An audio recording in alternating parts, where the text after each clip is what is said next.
Mirëmëngjesi për të gjithë shikuesit e televizionit Alsat. Ja pak më parë prezantoi Valbona një emër, një ginekologe, një emër të madh, po edhe unë kam një defektologe këtu afër meje. Po sigurisht, sepse do donim që ta prezantonim. Ndodhesh për momentin në shkollën. Si duket janë lidhur, po vetëm pak. Është Ajla Bilalli dhe ndodhem në shkollën e mesme profesionale të qytetit të Shkupit, Cveta Ndimoth. Përshëndetje për Ajlën. Përshëndetje, faleminderit për ftesën. Faleminderit. Zonja Ajla, në qoftë se na dëgjon, ne zakonisht bisedojmë me të ftuarit tanë në lidhje me temat e ditës.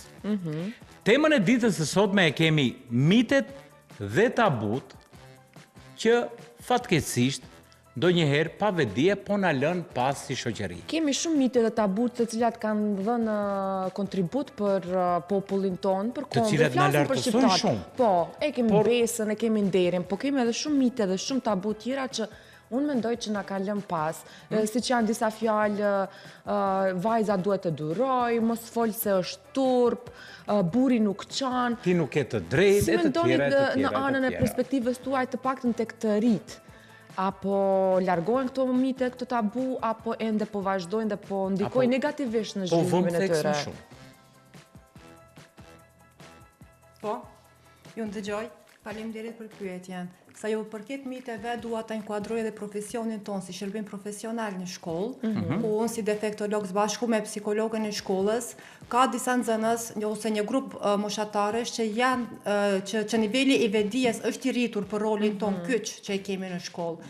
Pra, shpesh ndodh që paraqiten raste nga vetë nxënësit, që drejtohen tek neve për problemet emocionale, problemet psikologjike, mendore, ose problemet që kanë me bashkëmoshatarët e tyre. Kështu që nuk hezitojnë, ndërsa është edhe një grup tjetër që ende i kanë ato paragjykimet, për shembull, nëse paraqitem unë defektolog ose psikolog, do të më ofendojnë, do të më gjesin fjalë të fyera. Domethënë ende është ai tabuja, mund ta themi me një fjalë.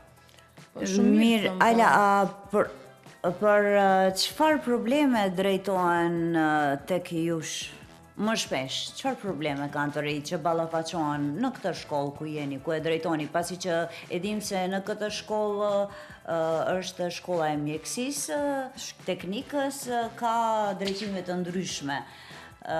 Na tregoni për çfarë më saktë, jo më saktë, po me çfarë problematike përballohen që vinë dhe trokasin në dyert e tua dhe pyesin ose kërkojnë ndonjë këshill.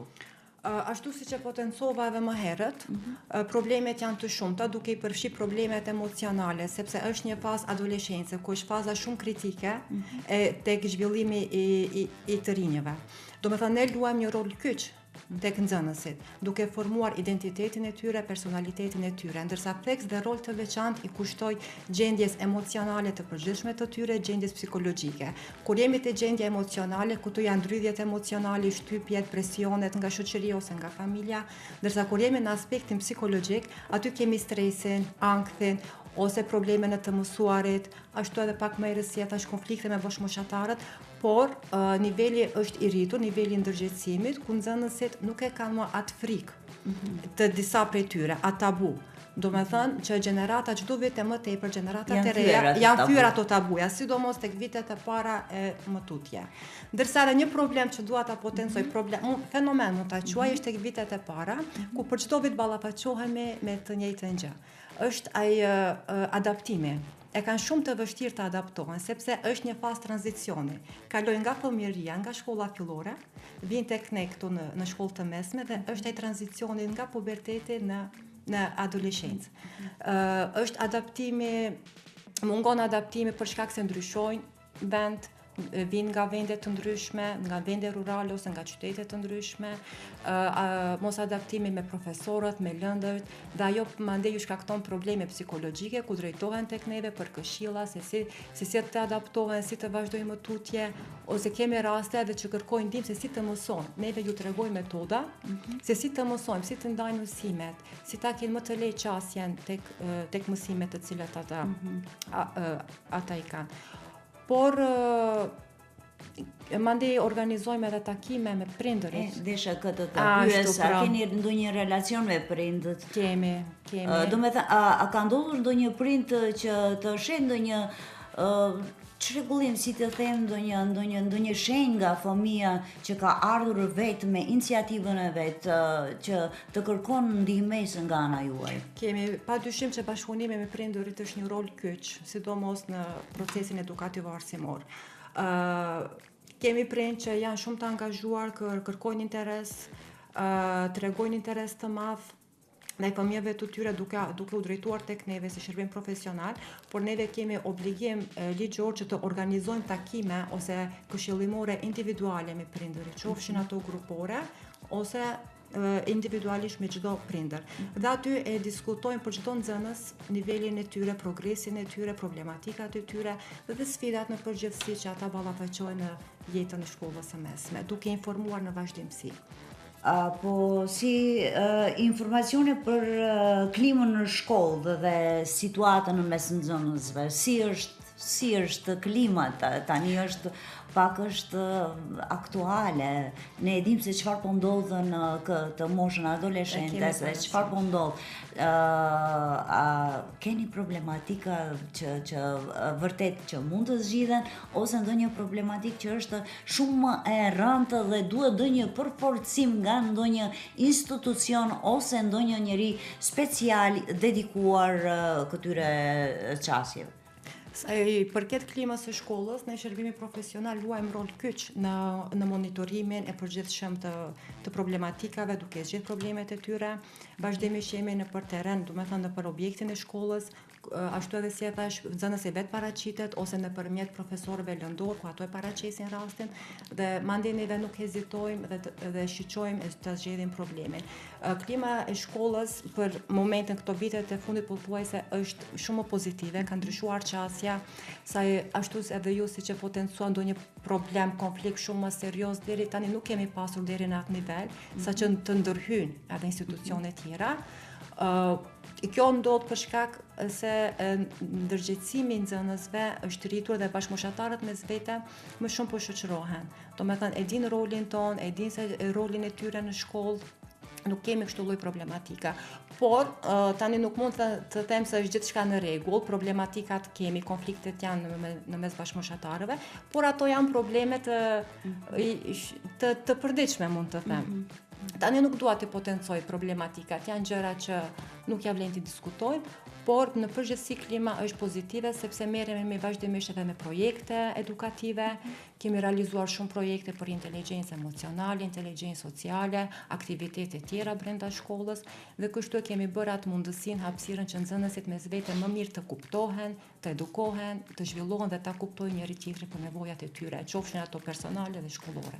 Përmende shumë interesante të inteligjencën emocionale edhe ato individët, nxënësit të cilët disa janë më hiperaktiv dhe disa janë më të mbyllur, introvert dhe ekstrovert që janë. Keni pasur ndonjë bisedë, ndonjë debat ose ndonjë temë të tillë që keni hapur? Po, kemi realizuar projekt për inteligjencën emocionale, ku aty kanë qenë të përfshirë gati të gjitha gjeneratat, duke i përfshirë vitet e para deri në vitet e katërta, ku ka qenë projekti tema inteligjencë emocionale. Më pas janë ndarë ato në tema tjera, ku ka qenë vetë kontrolli, menaxhimi i stresit, njohja emocionale edhe shumë disa tema tjera interesante, ku çdo grup është përbërë nga 5 ose 6 nxënës. Projekti ka zgjatur diku rreth 3 muajsh. Dhe nxënësit, ne kemi qenë mentore defektologëve dhe psikologëve i shkollës, i kemi mentoruar gjatë gjithë kohës ata, dhe në fund e kanë prezantuar temat e tyre para publikut, para prindërve, para të ftuarve.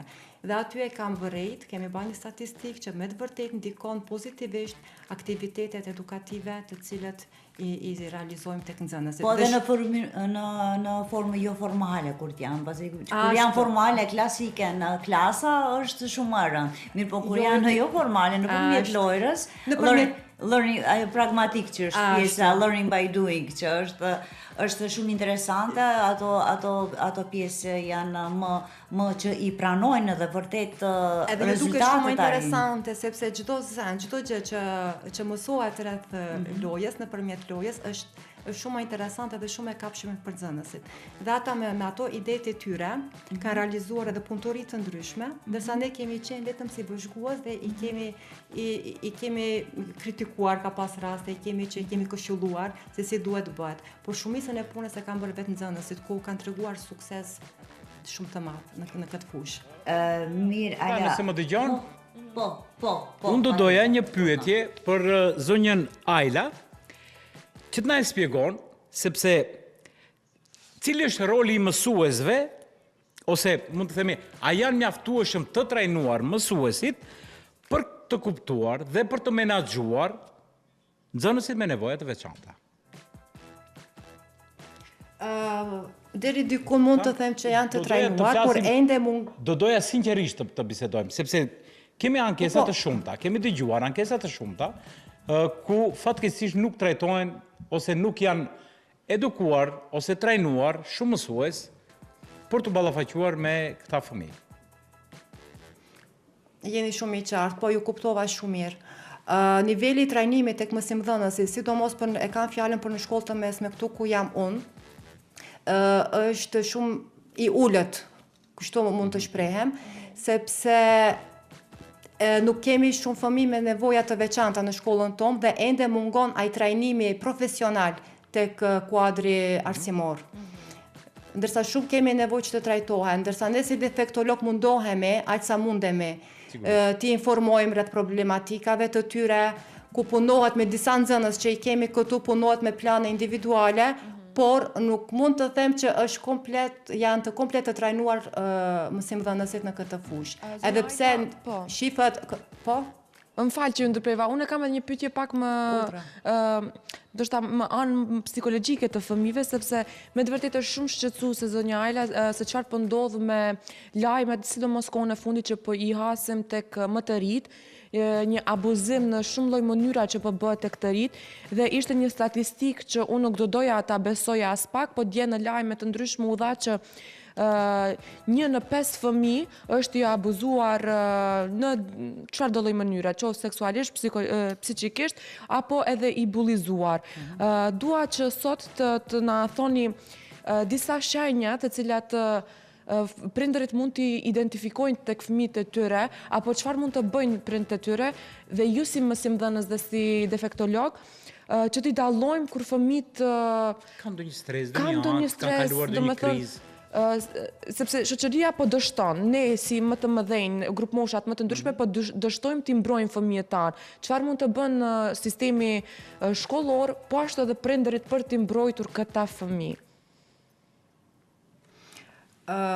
Sa ju takon simptomave që potencuat edhe ju, simptomat janë shumë të vërejtura, por kjo ndodh këtë për shkak të disfunksionalizmit të familjes, do me thënë gjithçka rrjedh nga familja. Kemi raste të shumta ku kemi familje të devijuara ose prindër të divorcuar dhe më pas fëmia ngel as andej dhe as këndej, do me thënë hyn atë botën e vetë të mbyllur dhe nuk e ka mundësinë të shprehet emocionalisht, dhe më pas ajo kalon deri në gjëra që pishove ato që po ndodhin edhe sot, abuzime, kërcënime dhe shumë sende jo të hishme për nxënësit. Ndërsa simptomat janë, po? Jo, vazhdo, të lutem, mos ndërprer, kërkoj ndjes. Simptom nuk është problem. Simptomat janë shfaqja e agresionit tek fëmia ose mbyllja në vetvete, dhe sidomos luajnë rol të veçantë edhe rrjetet sociale, ku tani edhe të gjithë ne vedim, sepse shumë të rinjt, sidomos adoleshentët edhe fëmijët e shkollave fillore janë të fokusuar në rrjete, në për mediat, TikTok ose nuk e di çfarë janë të gjëra të tjera, mendojnë se çfarë është aty, ashtu duhet të jenë edhe në jetën reale, realitetin.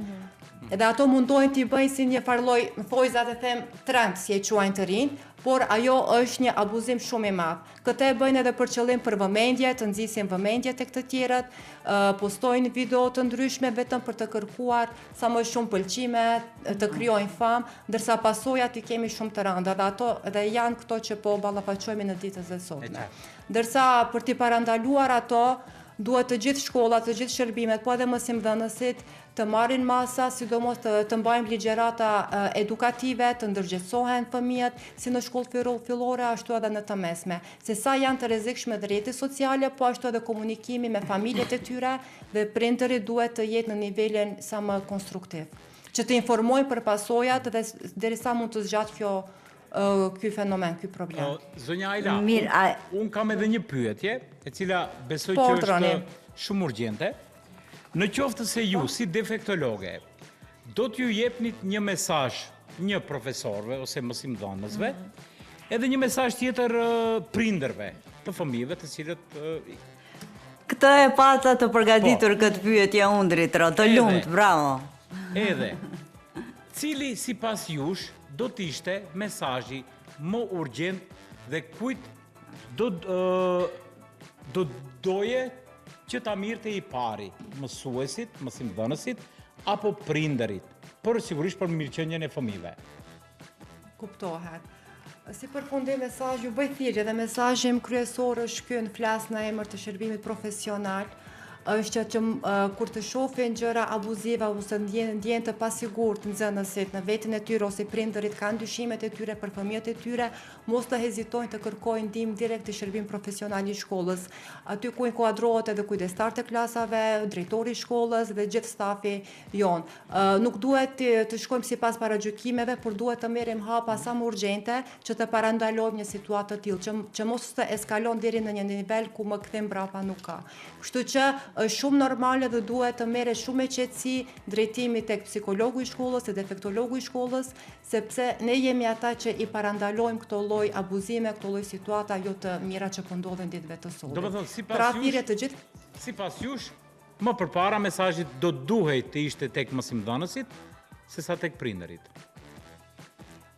Fillimisht edhe tek mësimdhënësit edhe tek prindërit, por mësimdhënësit gjatë gjithë kohës i kanë nxënësit në shkollë dhe ata i vërejnë. Ndërsa edhe tek prindërit duhet ju flasin fëmijëve të tyre që është normale të drejtohet te psikologu i shkollës ose te defektologu i shkollës, sepse ne jemi ata të cilët i kuptojmë si në nivel emocional, nivel psikologjik dhe mundemi që ta detektojmë, ta identifikojmë problemet të cilat ta ballafaqojmë. Dhe në këtë mënyrë vjen deri tek parandalimi i tyre. E qartë. Njala, ju falenderojmë shumë për kohën dhe për të gjitha informacionet që ndatë me ne. Dritro e kishte pyetjen e fundit, pyetjen që vërtet dhe mua më interesonte. Faleminderit Dritro. Gjithsesi, njëkohësisht e kemi menduar njëkohësisht. Mirë, po ne zonjën Ajla do ta kemi edhe në rubrika tjera. Sigurisht. Që do na flet për disa tematika shumë interesante, sapo biseduam dhe pasi që jetojmë në një epokë që vërtet kanë nevojë të gjithë adoleshentët, të gjithë fëmijët t'i ndëgjojnë paksa këto sende dhe të jenë më afër.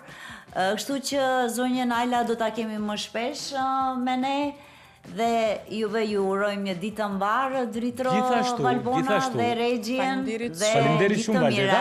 Paqë një ditë të mbarë. Faleminderit shumë zonja Ajla, ju dëshirojmë një fundjavë të këndshme. Dhe sa më pak punë, mos të kemi rastet të... Urojmë sa më pak rastet. Uroj të mos të kemi. Miru pafshim. Faleminderit shumë, miq të dashur.